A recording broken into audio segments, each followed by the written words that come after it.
Tonight on CTV News, will we see a surge in tourism? We've heard a lot of different things. It's all speculation. We know it's going to be a busy time. Why are hotel bookings down in Vancouver just weeks before the World Cup kicks off? Will promises of an economic boom actually deliver? Now that I know it's human remains, I'm upset. I'm scared. A troubling discovery in a popular Langley park. What park users saw days ago. What we were looking for, that just wanted a new voice and a new group to come in and start this next era of the franchise. The Vancouver Canucks give head coach Adam Foote the boot. Who's in the running to replace him?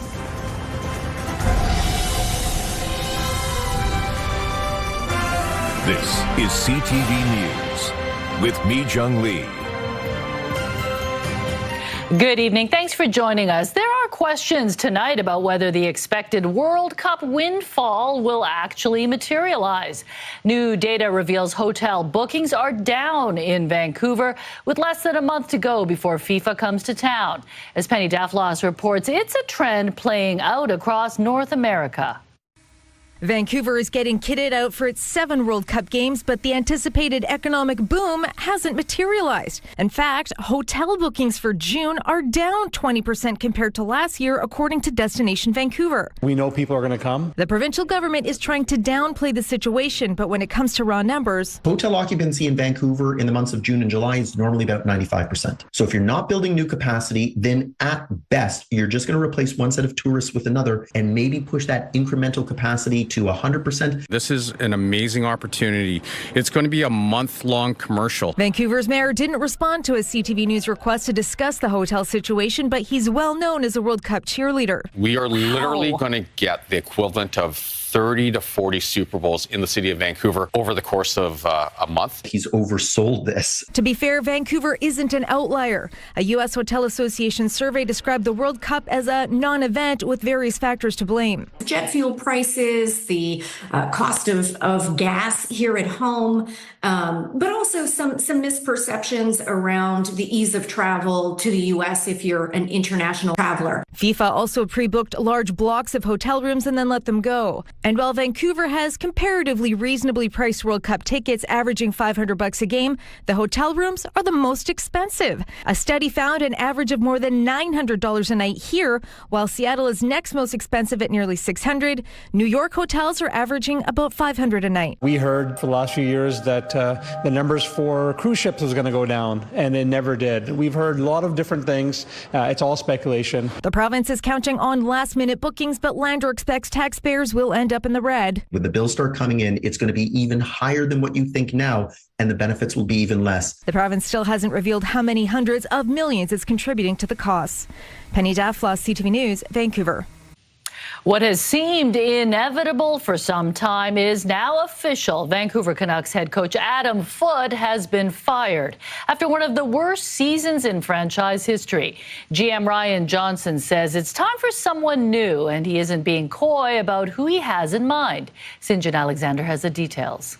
Essentially what we're trying to do is draft and develop. This hastily called news conference was supposed to be about the firing of coach Adam Foote, and it was for the first 90 seconds, when it suddenly switched to, what's next? The first thing in front of me right now is to find the next head coach. First, though, Foote, who was dealt a dismal hand, behind the bench at a tough and tumultuous time for the team. These teams are pushing they all wanted to beat us because of their own destinies. Huge trades, multiple rookies, a roster that was not set up to win. New GM Ryan Johnson knows that, but still felt Foote had to go. Speaking with him this morning, I just felt from the organization, the alignment and what we were looking for, that just wanted a new voice and a new group to come in and start this next era of the franchise. Which brings us to his replacement, long rumored to be a top contender, former Vancouver player and championship-winning coach of the Abbotsford Canucks, Manny Malhotra. When asked, Johnson was candid. It's hard to be ignorant of an internal candidate that we obviously have, so I'm not going to deflect that. Instead, he was frank. He likes Malhotra. He likes his coaching style and intends to talk to him. In fact, the Canucks may be interested in 2 Malhotras. One who is a great coach with a son. Up ahead is Malhotra. A left circle drive. He scores! Who is expected to be picked high in the upcoming draft, and maybe by Vancouver. There will be no sacrifice because of a father-son relationship, I would say. As for Foote, he is just the latest in a huge shakeup as the Canucks rebuild. He was head coach for one season. St. Alexander, CTV News, Vancouver. More fallout from Friday's agreement between Alberta and Ottawa for an oil pipeline to the BC coast. Premier David Eby says the Prime Minister's deal with Alberta is rewarding a premier threatening separation. The tense situation is the backdrop for a meeting between Eby and Mark Carney tomorrow. CTV Legislative Bureau Chief Rob Buffum has the story. Bluntly, we cannot have bad behavior decide who gets engaged with by the federal government. Premier Eby blasting Alberta Premier Danielle Smith for leveraging separation talk in her province to get Ottawa's growing support for a pipeline to BC's coast. Eby is meeting Wednesday with Carney in Vancouver. And we need to have at least as much enthusiasm from the federal government for BC projects as they've shown for Alberta projects. On Friday, Ottawa and Alberta agreeing to what they call an implementation deal that includes lowering the rise of Alberta's carbon pricing to $130 a ton by 2040 instead of $170 per ton by 2030. It's only negotiated with one government, the government of Alberta. The Prime Minister needs to answer for why he made that decision. It's not one I agree with. The NDP consistently points to a lack of a proponent or route for a new bitumen pipeline and strongly oppose a route to the North Coast favored by Smith, which would mean lifting the existing oil tanker ban. The opposition say it's time to move forward. Support a pipeline, get to the table, work with the other levels of government, and get these jobs in BC now. The NDP has emphasized what it calls $88 billion worth of different BC-based energy projects. This is a government that is desperate to look like it is capable of getting developments underway, that it is capable of getting shovels in the ground. The pipeline plan involves an application to the Major Projects Office by July and the goal of shovels in the ground by next fall. Many First Nations oppose a route through BC, north or south. I would say a pipe dream to get a project in by September 2027. A dream looking increasingly like a reality and motivating BC's premier to push the feds for more support for BC dream projects. Rob joins us live now from Victoria. And Rob, what more do we know about the meeting between Premier Eby and the Prime Minister? Well, Majung, the two leaders are meeting in Vancouver tomorrow morning after Prime Minister Carney gives an address to the Vancouver Board of Trade, an audience that will likely have quite a few supporters of a pipeline to BC's coast. Mijung. Thank you, Rob. Charges have been laid following a vehicle ramming incident in Vancouver's West End last week. 34-year-old Tad Bally has been charged with 4 counts of dangerous operation of a motor vehicle causing bodily harm. Police were called to the scene near Nelson Park early Friday morning, where they say a man had driven along a sidewalk, striking several trees, vehicles, and a senior on a mobility scooter before crashing into a police cruiser. The senior was critically injured and remains in hospital in serious condition. 2 officers were also injured but were released from hospital later that day. Police say Bally, who remains in custody, has had extensive interactions with police in BC and Saskatchewan. Now to a grisly discovery in a Langley Park. Human remains have been found near the Nicomeckle River. Police are now trying to determine the cause of death. CTV's Martin McMahon has more. The trails around the Nicomeckle River are scenic and a good place for a walk, but on Sunday a disturbing discovery for one passerby who called in after finding human remains in a creek bed in the area of 53A and 206 Street in Langley. Our frontline officers attended the location where they located the remains and promptly notified the BC Coroner's Service, which has since confirmed the remains are human. Investigators have been searching the area thoroughly for evidence. Over the past 2 days, Langley RCMP have remained on scene alongside the E Division Underwater Recovery Team, conducting additional searches of the river for any items that may be associated to the investigation. For those who use the park regularly, the discovery is concerning. Scary, upsetting. I walk this trail a couple times a day, and I did see it probably a week or so ago, but it looked like an animal to me, so I didn't make too much of it. Now that I know it's human remains, I'm upset, I'm scared. Sharon Decker believes she saw the remains and regrets she didn't realize they were human. Well, I didn't know until I read it online that I feel bad that I didn't call right away, that I didn't report it right away when I saw it. Instead of going a couple days looking and not doing anything, I should have called right away. Ultimately, the coroner's service will attempt to identify who this person was and contact family. But as long as the cause of death remains unknown, this remains an unsettling experience for this neighborhood with this discovery in their local park. Martin McMahon, CTV News, Langley. CTV News has obtained video of the altercation at a Yaletown nightclub that led to a pair of Vancouver police officers being charged with assault. CTV's Ben Milger walks us through the video and the differing opinions offered by Crown and defense about what it shows. These videos show the inside of Isabel's on Hamilton Street. They depict 3 physical interactions between a pair of off-duty Vancouver police officers and 2 patrons of the club. In the first one, Constable Brian Hunt is seen grabbing this man by the arm and shoving him through an open doorway. Hunt and Constable Josh Wong were at the club celebrating the VPD gang unit Christmas party. Hunt told the court he stepped in because he thought the customer was being confrontational with a staff member. A second alleged victim testified the man Hunt grabbed was simply looking for his wife, who was possibly sick in the bathroom. Crown suggested Hunt put his hands on the man because he thought he was cutting the line. Hunt denied that.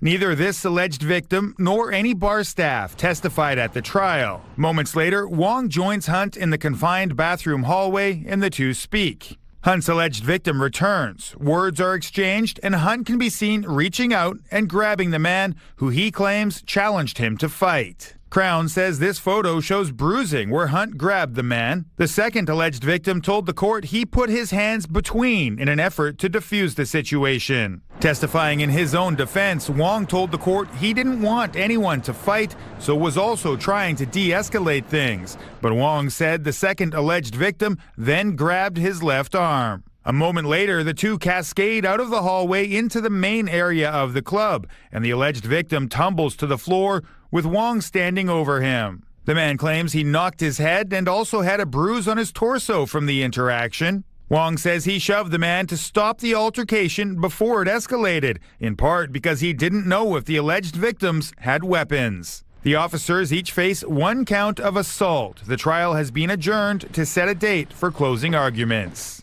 Then it will be up to a judge to decide whether the Crown has made a compelling enough argument to convict the officers of assault. Following the criminal proceedings, the Office of the Police Complaints Commissioner will conduct its own investigation under the Police Act. Ben Milger, CTV News, Vancouver.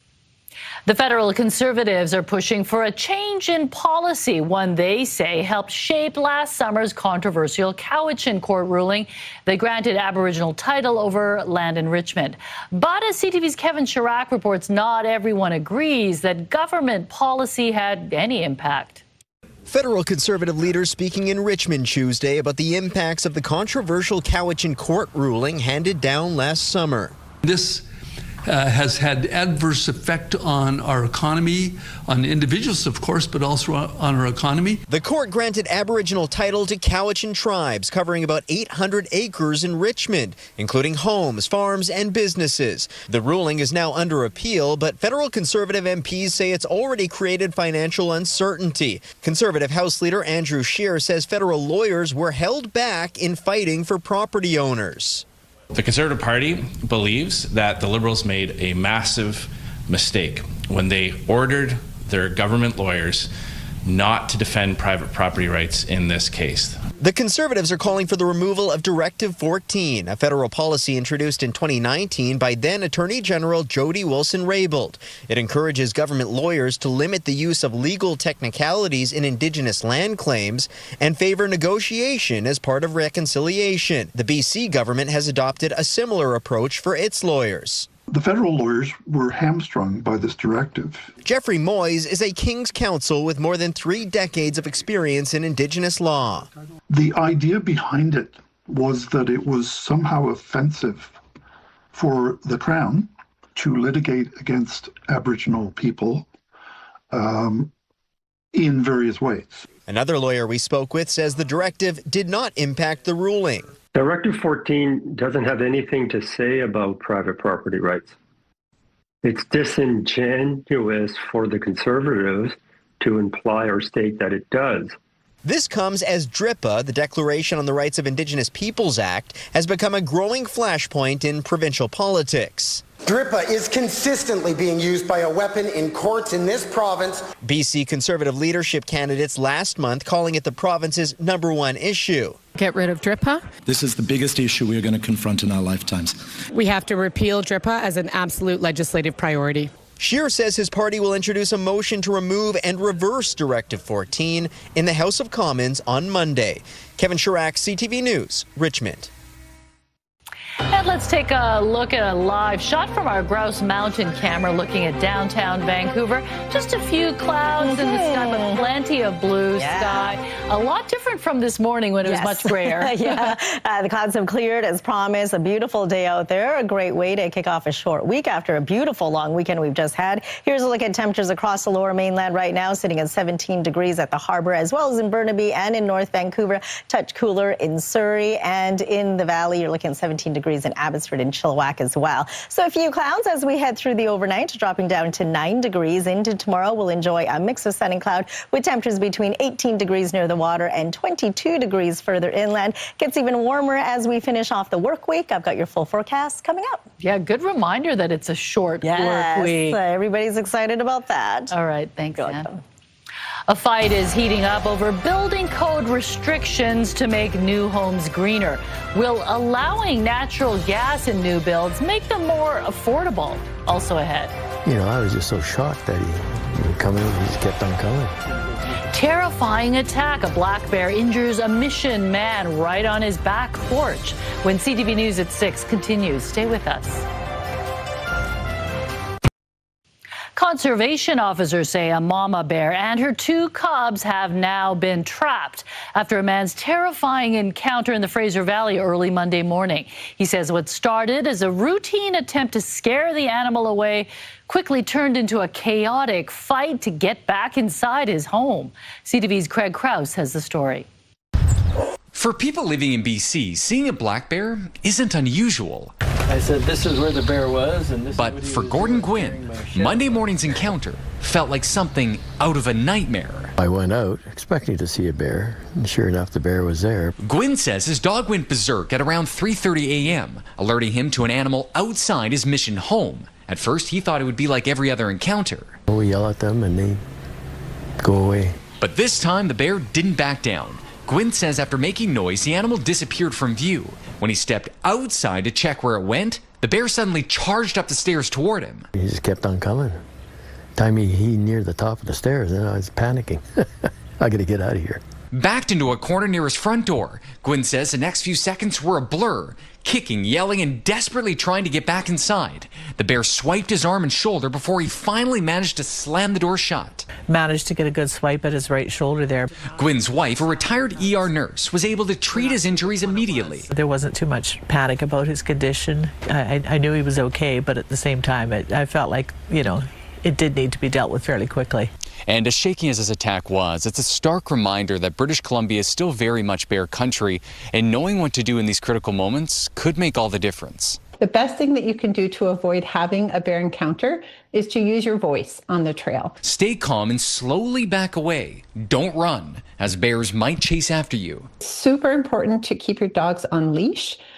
So more than half of all negative encounters between humans and bears involve off-leash dogs. Just glad he didn't bite me. As for Gwynn, after a close call, he says it could have been much worse. They're now thinking about taking even more precautions. I'm more aware now, bear aware. Craig Crowe, CTV News. Vancouver Mayor Ken Sim is looking to modernize the city's building code. And while it is drawing some support, key details of his motion are facing pushback. As CTV's Isabella Zavarisi reports, critics say climate policies are on the chopping block. At this condo building under construction in East Vancouver, heat pumps are the preferred electrical system. A heat pump makes heat about 3.5 times as efficient as, say, electric resistance. Harnessing that efficiency has become common in many new builds across the city, but a motion from Mayor Ken Sim and his ABC party could change that. Vancouver is currently the only city in British Columbia with its own standalone building code, creating extra costs, delays, and red tape. The motion wants to align Vancouver's building code with the province's, while cutting some climate policies meant to reduce greenhouse gas emissions from buildings. And they're scaling back those policies to allow gas to come back in. And the answer to me is we shouldn't be using gas for anything in the city of Vancouver anymore. There's no need for it. City staff say burning natural gas in buildings accounts for nearly 60% of the carbon generated in Vancouver. Sim's ABC party says it's about affordability. The proposal would also reverse a bylaw supporting the electrification of water heater replacements, a win for one advocacy group. We believe in choice. We're not saying you shouldn't go electric if you want to, go ahead, but you shouldn't have the city imposing electricity and electrification on the consumer, the homeowner, and eventually the renter. The province is weighing in, asking the city to delay the decision until the fall, when it completes its own analysis of the energy and zero carbon step codes. Green councillor Pete Fry calls it deja vu, pointing to a similar move ABC attempted 2 years ago. But I need to disabuse folks of the notion that this is somehow some kind of affordability panacea, because it's not. This is a fossil gas motion that's wrapped up in pretending to be a housing affordability. The motion comes to council Wednesday. If approved, critics say Vancouver could lose its place as a climate leader. Isabella Zavarisi, CTV News, Vancouver. The World Health Organization is becoming increasingly concerned about the spread of Ebola, why Canadians are being warned not to travel to a region in the Congo. Also ahead. This is a significant moment, and it is an emotional one. Retiring the legendary Snowbirds, but when they'll be replaced with new planes is still up in the air. That's ahead.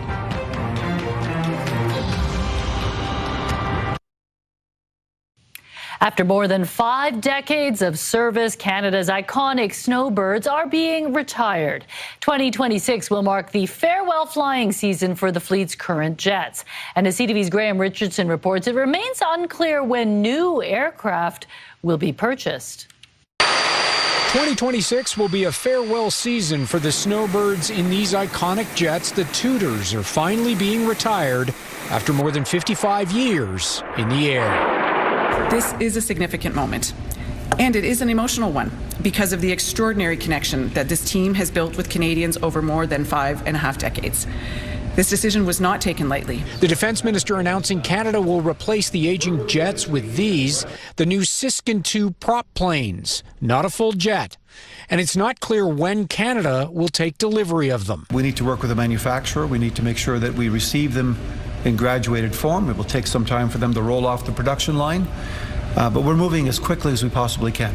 The government says it remains committed to Moose Jaw and the Snowbirds, but starting in 2027, the fleet will be grounded for several years. I inherited a situation where the planes literally had come to the end of their lives. They were unique in many respects. They didn't have the parts and other things to safely fly. So the Snowbirds will continue, and new planes are being commissioned and will arrive. The Snowbirds alumni called this a profoundly disappointing decision. They also point out the new planes are propellers. No other G7 nation flies aerobatic teams without full jets. It wouldn't have been our first choice. You can't perform the same kind of show with a turboprop trainer that you can with a jet. The mayor of Moose Jaw says there are mixed emotions for his town today. The Snowbirds are cherished to all of us. They They are part of our fabric. So there's still a lot of unanswered questions here. How long will it take the government to buy these new planes? When will they arrive in Moose Jaw? How long will the Snowbirds be grounded? But most importantly, when will they fly again?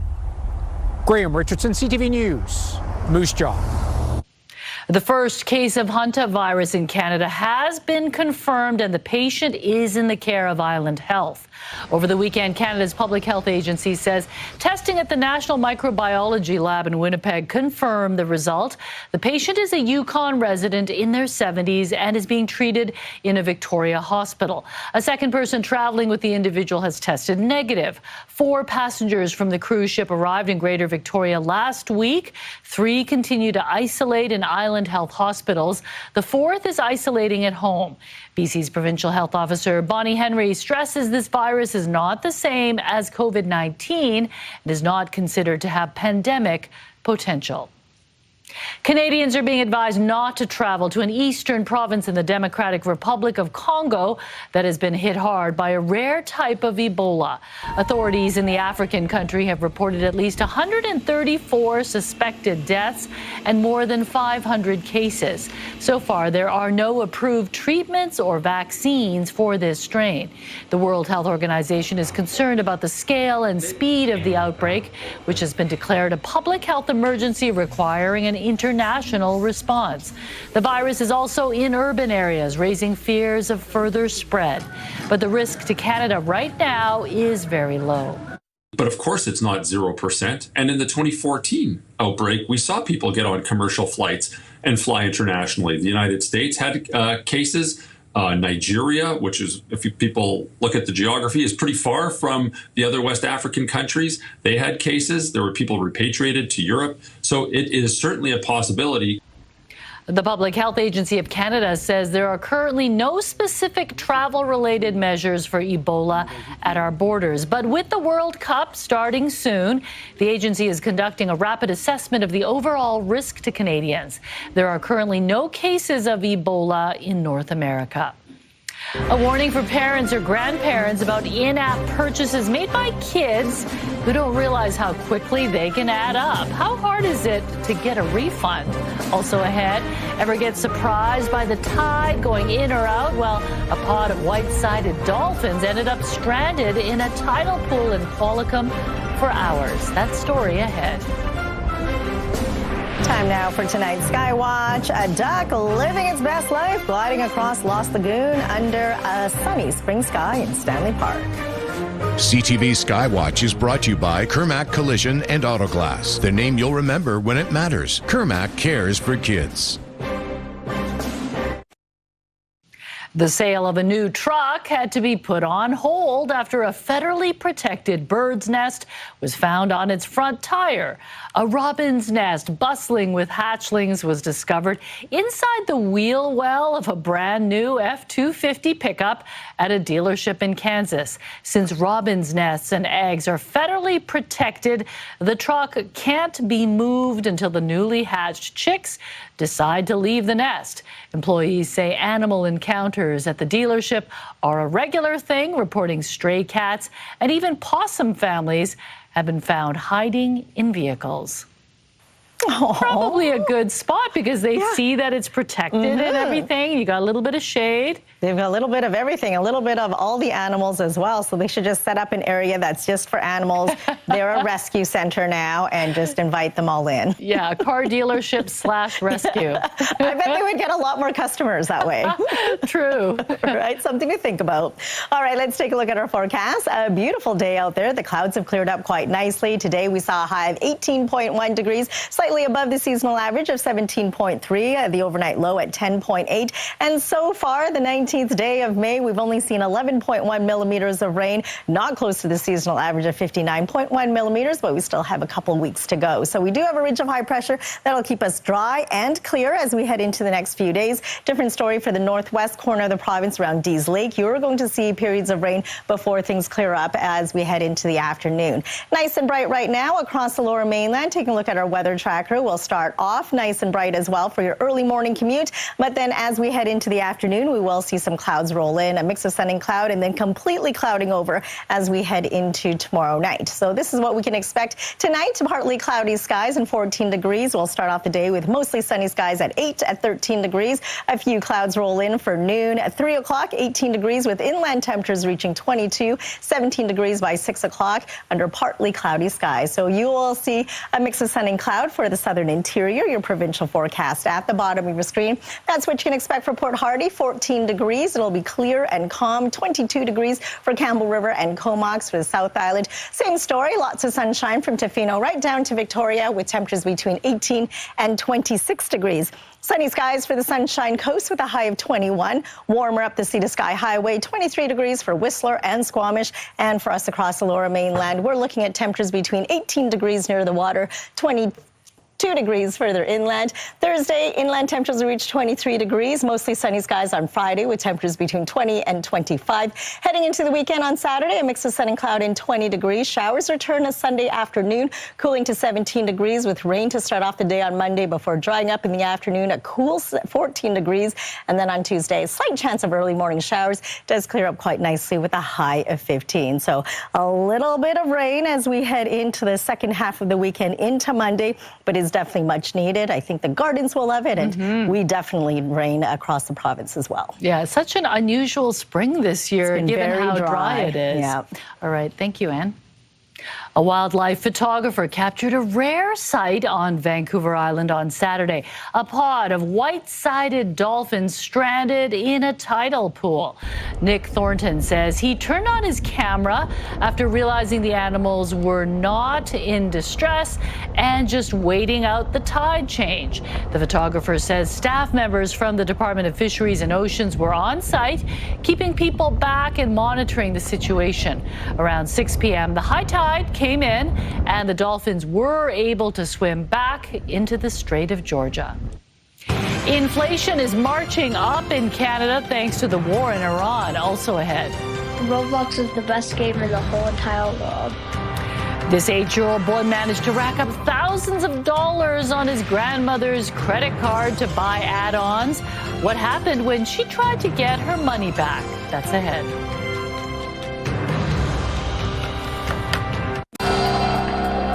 Taking a look at today's markets, the Canadian dollar is still trading for 72 cents to the U.S. dollar. Oil down 23 cents, sitting around $104 a barrel. Gold lost nearly $27 today. On the stock market, the TSX down 92 points. The Dow Jones also lost, this time 322 points. Canada's inflation rate rose to 2.8% in April, driven by higher gas prices from the war in Iran. Statistics Canada says gas prices rose 28.6% year over year in April after going up about 6% in March. Prices for clothing and footwear also rose 2% in April after posting a small decline in March. The report also said rent price growth slowed the most here in BC, up 3.4% in April.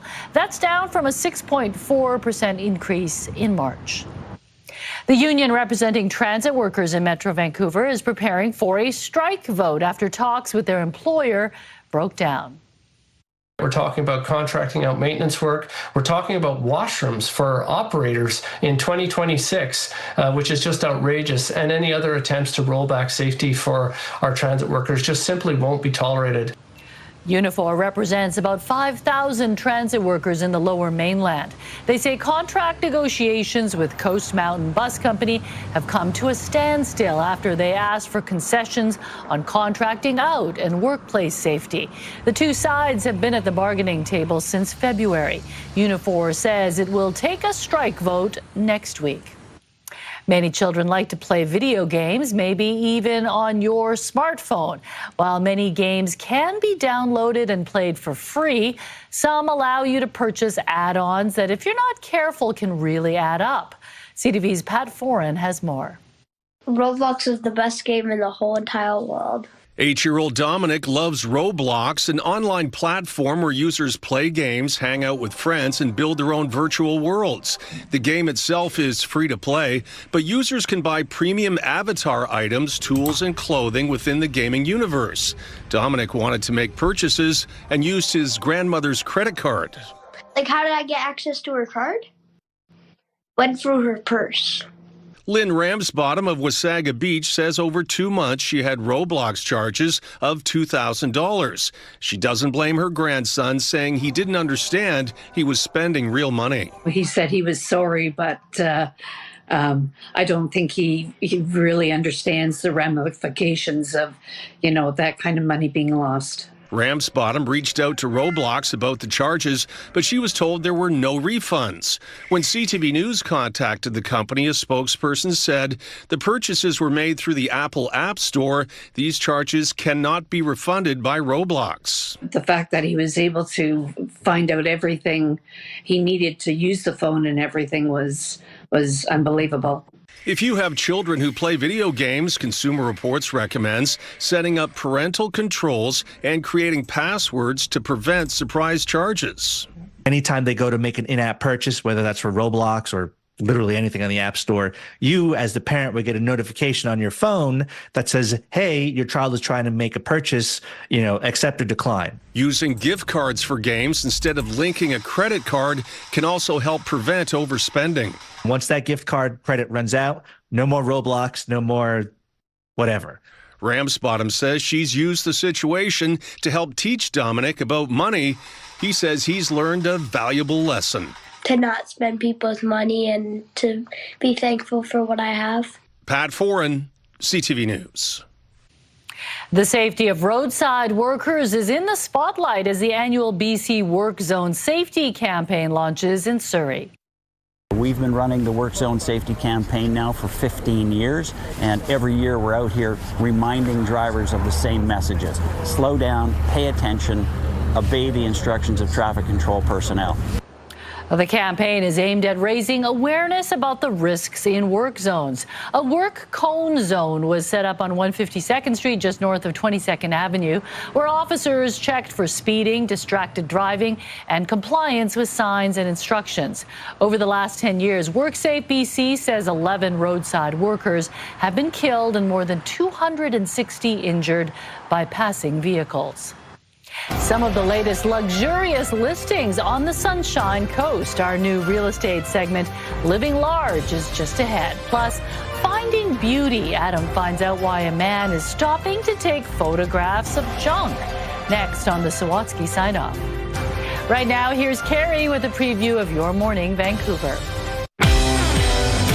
Has BC been left out of the pipeline conversation? Wednesday on Your Morning Vancouver, what the federal approval of an Alberta pipeline means for this province.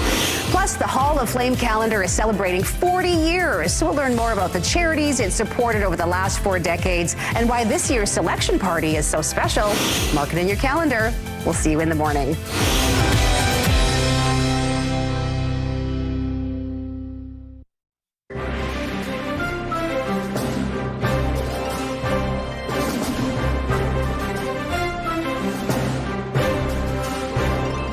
A dog who bounced back from a life-threatening accident was the guest of honor at a recent college commencement in the States.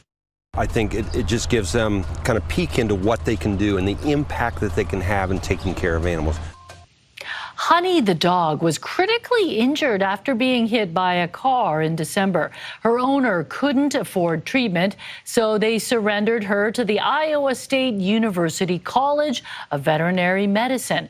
Students and teachers worked tirelessly to save Honey through extensive treatment and rehabilitation. They got to see the fruits of their labor when she crossed the commencement stage in a cap and gown. Amazing. Oh, and she's got to sit on the stage, and everyone walked by and gave her a little pat. Sweet girl. It's a good and a great experience for the vet students to learn how to fix this dog, right? Yeah. Okay, it's time for Living Large, our new weekly segment showcasing dream homes across BC and what it would cost to call them your own. Tonight, we're touring some of the most luxurious listings on the Sunshine Coast. You don't have to travel far to get to the beach from this property on Davis Bay. This architecturally designed post and beam house is just steps from the water and features ocean views from every room. Just over $2.7 million will get you 4 beds, 2 baths, and sunsets right at your doorstep. You're so close to the water, you can just run out every day. It's a steal of a deal. Well, take a look at this one. How would you like to sip your coffee with panoramic views of the ocean and mountains every morning? For just under $2.5 million, this property in Gibsons also offers quick access to beaches, golf courses, and the ferry. In addition to 4 beds and 5 baths, this nearly 5,000 square foot house also features a conservatory, a self-contained suite, and a so-called secret room. Wow. Ooh, and all those white shirts, too? Exactly. To get all those Yeah. All included and under 2.5. Come on. A deck made for entertaining as well. Well, whether you are throwing a party in your massive infinity pool or contemplating life in your Japanese-inspired garden, there is something for everyone at this Roberts Creek property. The recently rebuilt mansion has 5 beds, 3 baths, and floor-to-ceiling windows, along with nearly 4 acres of private land. It could all be yours if you've got $8.7 million, so a little bit more than the other two. Yeah, but you do get quite a big piece of land. Very zen, very relaxing, except for your mortgage. The money. Exactly. Just that one little detail, right? Okay, we'll get to Sawatsky sign-off in a moment. First, Lauren, what's coming up tonight at 11:30? Well, Mijung, an official settlement ceremony is underway after a BC Indigenous woman filed a human rights complaint over racism at Canadian Tire. The company has admitted a former employee made derogatory comments to Dawn Wilson and her father back in 2020 and has since come to a settlement agreement with the Wilsons. We'll have more on what Dawn's hopes are from all of this and the steps Canadian Tire has already committed to. All right, thanks a lot, Lauren. Well, an eye surgeon in Victoria discovered how much more there was to see when he picked up a new kind of lens. Adam finds out the story behind his search for beauty in unexpected places on the Sawatsky sign-off.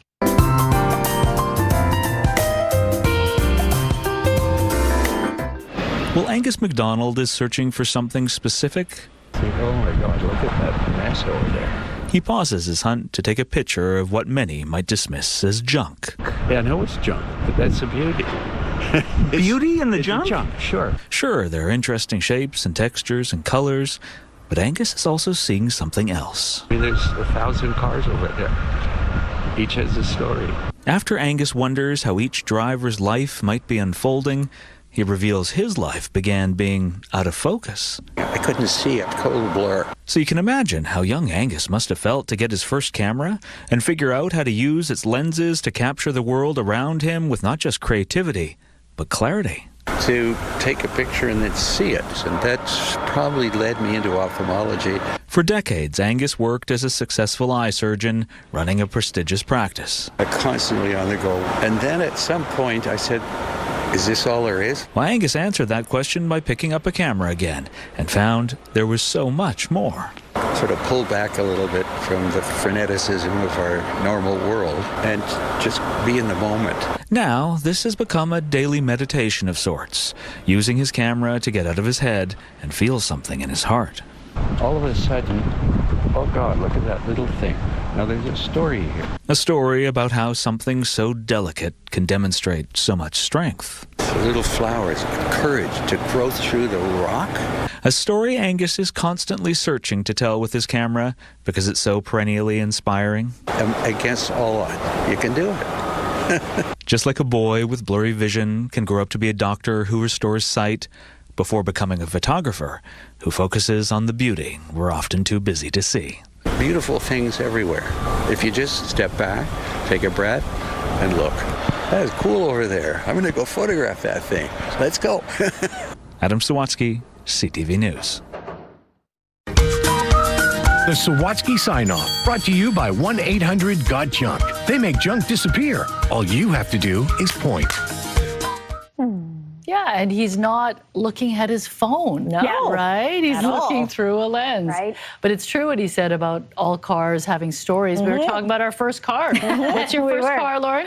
My first car was Malibu, who lasted me for almost 10 years. I named her Sheena because she was a punk rocker. Yeah. And we both Mine had was, Honda Civics. Yeah, Honda Civic hatchback. It was green, so I named it Oscar the Grouch. It was grumpy sometimes, but it got me through university. Yeah, they were very reliable cars. Yeah, for the sure. Civics, I miss mine. All right, let's take a look at our scenic snapshot for tonight. A fabulous day at Falls Creek, looking at the transformation of Science World into the FIFA World Cup coming up. And we want to see your scenic snapshot as well. So email us at scenicsnapshot@ctv.ca. Thanks, David, for sending this photo in. And yeah, it's slowly becoming a soccer ball. It's getting there. I don't think it's finished yet. Not yet. Right? Yeah, but it's getting there. All right, thank you so much for sharing part of your evening with us. Good night. Good night.